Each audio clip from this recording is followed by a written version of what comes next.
Assalamualaikum warahmatullahi wabarakatuh. Pada kesempatan ini saya akan menyampaikan koneksi antar materi modul 31A9 pengambilan keputusan sebagai pemimpin pembelajaran.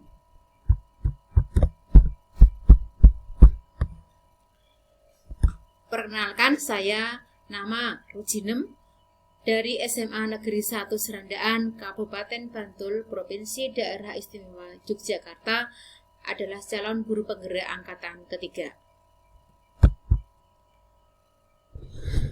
Kutipan Bob Talbert, mengajarkan anak menghitung itu baik, namun mengajarkan mereka apa yang berharga atau utama adalah hal yang terbaik. Dari kutipan tersebut terkandung makna bahwa pendidikan kognitif bagi murid adalah suatu hal yang penting, namun perilaku dan karakter utama adalah bekal terbaik bagi peserta didik kita.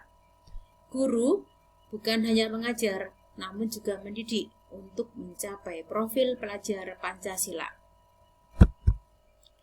Perhatikan potret pendidikan taman siswa berikut. Ki Hajar Dewantara memberikan petuah nasihat mengajar kepada anak didiknya. Kemudian anak didiknya adalah menyimak dengan baik dan terjadi interaksi positif antara pendidik dan peserta didik sehingga nanti diharapkan mampu menyerap ilmu yang disampaikan oleh para pendidik. Intisari dari pemikiran Ki Hajar Dewantara adalah yang pertama, engarso sung tulodo, jika di depan adalah sebagai contoh atau teladan, ing madya mangun karso, jika di tengah adalah membangun semangat, motivasi, juang anak didiknya. Kemudian tutwuri handayani, jika di belakang adalah memberi dorongan untuk maju, mengarah ke perubahan yang lebih baik. Pendidikan dan pengajaran adalah sesuatu yang berkaitan. Pendidikan merupakan tuntunan budi pekerti dengan dasar kodrat alam dan kodrat zaman. Kodrat alam adalah sesuai dengan usia peserta didiknya, mungkin dari tingkat TK, SD, SMP maupun SMA. Kodrat zaman adalah mengikuti dengan perkembangan teknologi yang ada, sedangkan pengajaran merupakan bagian dari pendidikan untuk memberikan ilmu bagi kehidupan anak secara lahir maupun batin. Filosofi Ki Hajar Dewantara dalam pengambilan keputusan ada 3. Yang pertama adalah berpihak pada murid. Artinya anak itu ada potensi, harus kita hargai potensinya, idenya, pendapatnya kita hargai. Yang kedua adalah nilai kebajikan universal, bisa seperti keadilan, menghargai, peduli, empati, bermusyawarah, seperti itu. Kemudian yang ketiga adalah bertanggung jawab untuk menghasilkan keputusan yang bijaksana. Hubungan antara nilai-nilai terhadap prinsip pengambilan keputusan adalah yang pertama, prinsip berbasis hasil akhir, artinya dari keputusan tersebut hasilnya bermanfaat bagi orang lain, kemanfaatan orang banyak. Yang kedua adalah berbasis aturan, artinya sesuai dengan aturan yang berlaku, aturan yang ada tidak melanggar hukum. Yang ketiga adalah berpikir berbasis kepedulian atau empati, artinya peduli dengan orang lain. Pengambilan keputusan di sekolah maupun di kelas oleh pendidik dalam suatu masalah harus diselesaikan dengan bijaksana. Model coaching dalam modul 2 melalui tahapan Tirta sangat membantu dalam penyelesaian masalah yang terjadi di kelas maupun di sekolah. Tirta merupakan tujuan, identifikasi masalah, rencana aksi, dan tanggung jawab. Tujuan artinya adalah tujuan apa yang akan kita tuju, akan kita harapkan penyelesaiannya. Identifikasi masalah artinya menggali masalah yang ada. Rencana aksi adalah rencana apa yang akan kita lakukan. Kemudian tanggung jawab adalah menindaklanjuti keputusan yang kita buat dan kita tinjau kembali. Latihan coaching bersama CGP dan bimbingan fasilitator dapat menambah kemampuan pengambilan keputusan. Langkah pengambilan keputusan ada 9. Yang pertama adalah mengenali nilai-nilai yang bertentangan. Kita perlu menganalisis nilai-nilai yang bertentangan dalam masalah tersebut. Yang kedua, menentukan siapa yang terlibat dalam kejadian itu. Jika di kelas mungkin siswa dengan siswa, siswa dengan guru, atau siswa dengan wali kelas, atau mungkin kejadian di sekolah antara kepala sekolah dengan guru, kepala sekolah dengan siswa, itu perlu kita selidiki dahulu. Yang ketiga adalah mengumpulkan fakta-fakta yang relevan. Fakta merupakan data dari kejadian yang ada dalam suatu masalah tersebut. Yang keempat adalah pengujian benar atau salah. Yang kelima adalah pengujian paradigma benar atau salah. Yang keenam adalah melakukan prinsip resolusi.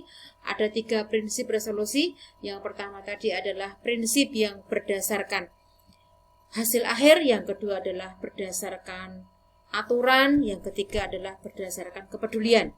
Yang ketujuh adalah investigasi opsi trilema, adalah pengambilan keputusan yang secara mendadak yang kita gunakan sebagai suatu langkah dalam penyelesaian keputusan. Yang kedelapan adalah membuat keputusan. Yang kesembilan adalah melihat lagi keputusan yang kita buat, kita refleksikan apakah sudah sesuai atau belum. Kita membutuhkan sumbangsih orang lain. Hal-hal yang masih perlu saya pelajari dalam pengambilan keputusan adalah perlu latihan dan kebiasaan, refleksi dan meminta pendapat sumbangsih dari rekan guru, kepala sekolah, guru BK, wali kelas, ataupun orang tua murid, dan bahkan siswa sendiri. Siswa mempunyai potensi, kita hargai, kita terima pendapatnya. Siapa tahu pendapat dari anak itu malah justru lebih baik untuk kemajuan. Selanjutnya, selalu kolaborasi dengan pihak yang berkait, baik di kelas maupun di sekolah. Belajar menjadi pemimpin pembelajaran yang bijaksana. Kaitan kemampuan guru dengan pembelajaran sosial emosional adalah murid itu diharapkan mampu secara kognitif, afektif, psikomotorik secara seimbang dan membutuhkan kompetensi sosial emosional. Menurut Ki Hajar Dewantara, pendidikan adalah daya dan upaya untuk menumbuhkan budi pekerti, kekuatan lahir dan batin, pikiran, intelektual, dan tubuh anak untuk memajukan kesempurnaan hidup, yaitu kehidupan anak sesuai kodratnya. Pendidikan budi pekerti meliputi trisakti, cipta, pikiran, rasa, dan karsa, kemauan. Pembelajaran sosial emosional adalah pembelajaran yang dilakukan secara kolaboratif oleh komunitas sekolah untuk memperoleh pengetahuan, keterampilan, sikap positif mengenai aspek sosial dan emosional secara seimbang. Tujuan pembelajaran sosial emosional adalah yang pertama, kesadaran diri atau mengelola emosi. Yang kedua adalah mencapai tujuan positif atau pengelolaan diri. Yang ketiga adalah empati atau kesadaran sosial. Yang keempat, membangun hubungan positif atau keterampilan emosi. Yang kelima adalah keputusan yang bertanggung jawab. Kemampuan di bidang sosial emosional sangat berkaitan dengan pengambilan keputusan yang bijaksana. Pembahasan studi kasus dari berbagai video di LMS dan kasus dari calon guru penggerak dapat membangkitkan semangat belajar dalam pemecahan masalah, melatih CGP untuk memecahkan suatu permasalahan dari berbagai kasus. Pemahaman tentang bujukan moral dan dilema etika bisa terpecahkan. Dilema etika merupakan situasi yang terjadi ketika seseorang harus memilih antara dua pilihan, di mana kedua pilihan tersebut dua-duanya adalah benar, tapi bertentangan. Contoh, mana yang harus dipilih untuk bertugas tepat waktu atau membantu tetangga yang sakit. Yang berikutnya adalah bujukan moral. Bujukan moral merupakan situasi yang terjadi ketika seseorang harus membuat keputusan benar atau salah. Contohnya siswa yang melindungi temannya yang menyontek. Hal itu adalah satu hal yang salah. Jadi orang siswa tadi adalah melakukan kebohongan dan itu adalah bujukan moral. Jelas menyontek adalah suatu perbuatan yang salah. Kenapa dilindungi? Karena kesetiaannya itu adalah hal yang salah. Hal itu termasuk bujukan moral. Yang berikutnya adalah pengambilan keputusan agar dapat mengakomodir semua yang terlibat. Memang tidak mudah. Perlu 9 langkah tadi untuk mencapai hasil yang memuaskan semua. Keputusan yang dilakukan secara bijaksana dapat membuat situasi dan kondisi aman, nyaman, dan budaya positif di komunitas lingkungan sekolah kita. Paradigma etika ada 4. Yang pertama adalah individu melawan masyarakat, yang kedua adalah rasa keadilan melawan rasa kasihan, yang ketiga adalah kebenaran melawan rasa kesetiaan, yang keempat adalah jangka pendek melawan jangka panjang.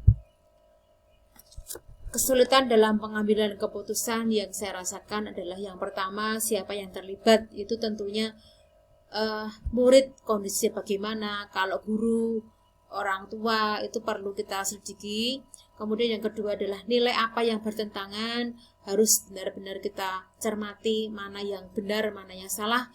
Kemudian yang ketiga adalah prinsip resolusi yang akan kita gunakan. Dari ketiga prinsip tersebut kita pilih yang mendekati yang mana. Yang keempat adalah refleksi atau meninjau kembali keputusan yang kita buat. Koordinasi, kesepakatan, dan kolaborasi untuk musyawarah mufakat dalam pengambilan keputusan merupakan suatu hal yang penting dalam hal ini. Karena kita tidak bisa memutuskan sesuatu itu sendirian, harus ada cross-check dari orang lain demi kebaikan kita semua. Pengambilan keputusan diharapkan mampu menjadi pengajaran yang memerdekakan murid, memberikan kesempatan berkomunikasi dan menyampaikan ide yang ada dalam pikiran.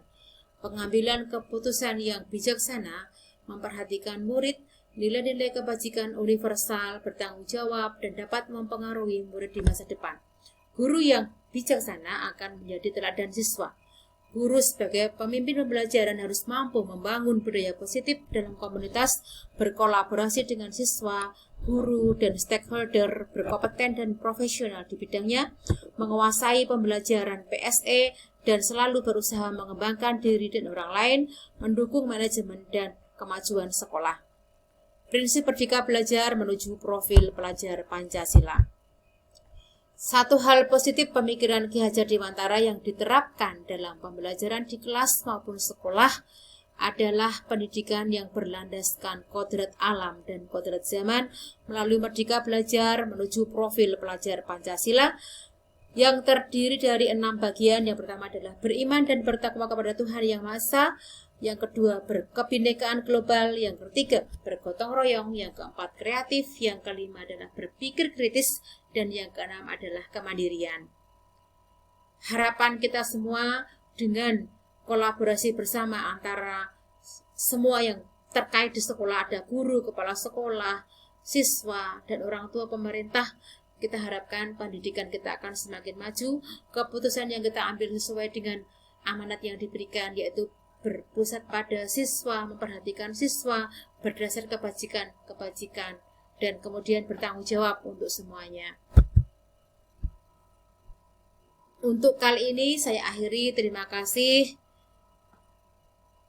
Salam guru penggerak, salam dan bahagia, well-being. Assalamualaikum warahmatullahi wabarakatuh.